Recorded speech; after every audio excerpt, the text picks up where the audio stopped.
Lots to talk about here. We want to bring in April Morton. She is a reporter from our Detroit affiliate, WWJ. Thank you so much for joining us this early in the morning, April. So let's start with the parents. James and Jennifer Crumbley claimed that they were going to turn themselves in for an arraignment on Friday, but then they were found on Saturday hiding in a warehouse in Detroit. What are their attorneys saying about this? Because they really were not too far from the Canadian border. Yeah, Anne Marie, we're not hearing too much from the Crumbleys' attorneys as of now. We did hear a lot from them Friday night when they were repeating to the media that the Crumbleys were planning to turn themselves in. We were waiting and, it just never happened. And then the news broke of them being found in this warehouse, which kind of says maybe they were hiding out. So right now, the attorneys for the Crumbleys, they're fairly quiet at this point. We've seen school shootings, sadly, like this before. It's very rare, I think, if ever, that the parents of the alleged shooter find themselves charged with manslaughter. A lot of people would not have seen the press conference with the prosecutor where she really laid out her reasoning for that. Can you kind of remind us of what she had to say, why she felt these charges were justified? Well, from the very beginning, Oakland County prosecutor Karen McDonald said she had a mountain of evidence in this case and that there were going to be more charges. So we really weren't surprised here to hear that the parents were charged based on the fact that she said there was so much evidence just kind of pointing to the fact that these parents knew that their son Ethan was disturbed, that he was having these thoughts. But on Friday, the Friday before the shooting, the father, James Crumbley, actually went out and bought a gun for his son, and knowing that, things weren't right with him, that he was disturbed. So, these are some pretty tough charges against these parents, but it's really not a surprise with this prosecutor, Karen McDonald. She said from the very beginning that this all could have been prevented had the parents stepped up. Now, during that press conference on Friday, very disturbing announcements that she made about some events that took place just the morning of the shooting, where a teacher found a disturbing note that Ethan Crumbley was kind of scribbling, and it said something to the point of, "Help me, I can't get these thoughts out of my head."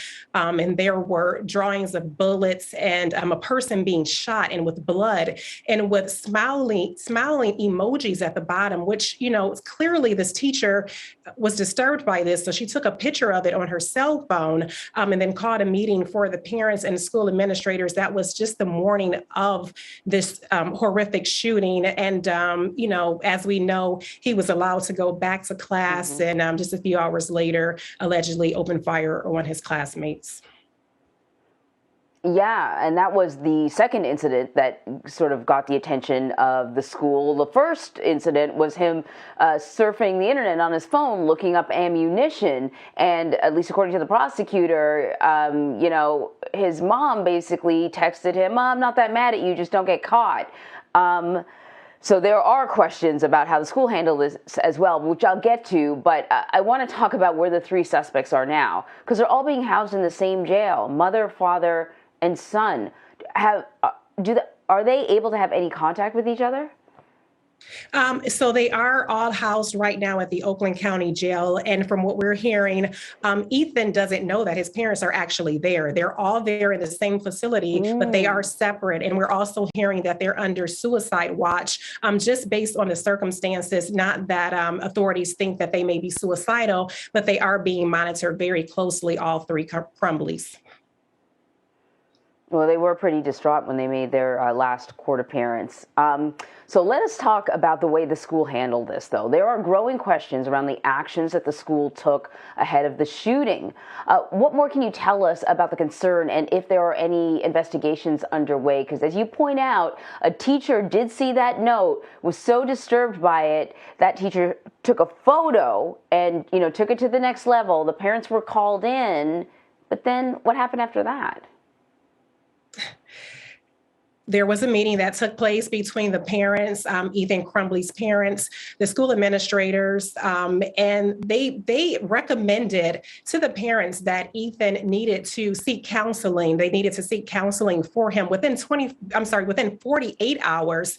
That was basically left up to the discretion of the parents, and they said no, he needs to go back to class, and that's what happened. And as you mentioned, Anne Marie, there was other circumstances that led to the prosecutor charging the parents with these very serious charges. And as you mentioned, the day before the shooting, Ethan Crumbley was found looking up ammo on his phone by a teacher, and that called for a meeting actually on Monday, the Monday before the shooting. So there were two meetings between Ethan and school administrators, and his parents were called in that Tuesday, which will be the morning before, because there was major concern there. The shooting range with her son.